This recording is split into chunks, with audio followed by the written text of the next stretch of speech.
எப்பவுமே அமைதியாக இருந்து கொண்டு எல்லாமே நல்லதுக்கு என்று சொல்லக்கூடிய ஒரு அமைச்சர் ஒரு நாளைக்கு ராஜாவுக்கு போர்க்களத்துல ஏற்பட்ட காயத்தினால தன்னுடைய ஒரு கை விரலே போயிருச்சு.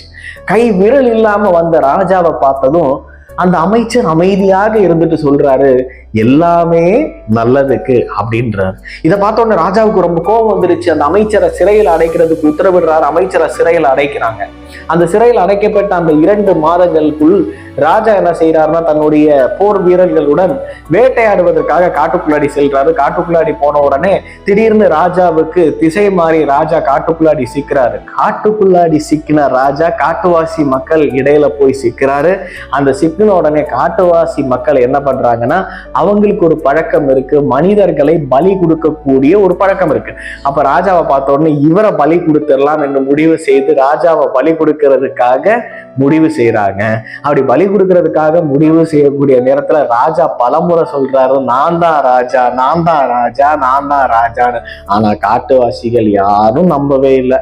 பலி கொடுக்கக்கூடிய அந்த நேரத்துல திடீர்னு அவங்க கவனிச்சாங்க, இந்த ராஜாவுக்கு ஒரு கை விரல் இல்லை அப்படின்றத கவனிச்சாங்க. இதை பார்த்த உடனே அவங்க ஒரு முடிவுக்கு வராங்க, ஒரு கை விரல் இல்லாம காயமடைந்த நபரை பலி கொடுக்க கூடாது என்று ஒரு முடிவெடுத்து ராஜாவை விடுதலை செய்யறாரு.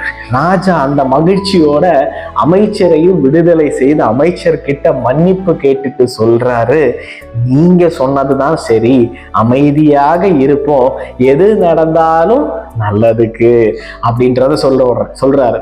அப்ப அமைச்சர்கிட்ட கேட்கிறாரு, இந்த 2 மாதங்கள் நீங்க சிறையில இருந்தீங்க, நீங்க ரொம்ப மன அழுத்தத்தோட இருந்திருப்பீங்கன்னு நினைத்தேன், ஆனா இப்பவும் அமைதியாகவே இருக்கிறீங்களே. அப்ப அமைச்சர் என்ன சொன்னாரு, எது நடந்தாலும் நல்லதுக்கேன்னு சொன்னாரு.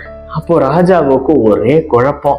அப்பதான் அமைச்சர் சொன்னாரு, இந்த 2 மாதங்கள் என்ன நீங்க சிறையில அடைக்கவில்லை என்றால் நானும் உங்க கூட வேட்டையாடுவதற்காக காட்டுக்குள்ளாடி வந்து உங்க கூட காட்டுவாசிகள் கூட சிக்கியிருந்தேன்னா ஆரோக்கியமாக இருக்கக்கூடிய என்ன நான் என் உயிரையே பலி கொடுக்க வேண்டிய நிலைமை ஏற்பட்டிருக்கும்.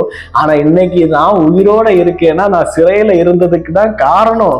நீங்க உயிரோட இருக்கிறதுக்கு காரணம் உங்களுடைய ஒரு விரல் இல்லாம போனதுதான் காரணம்.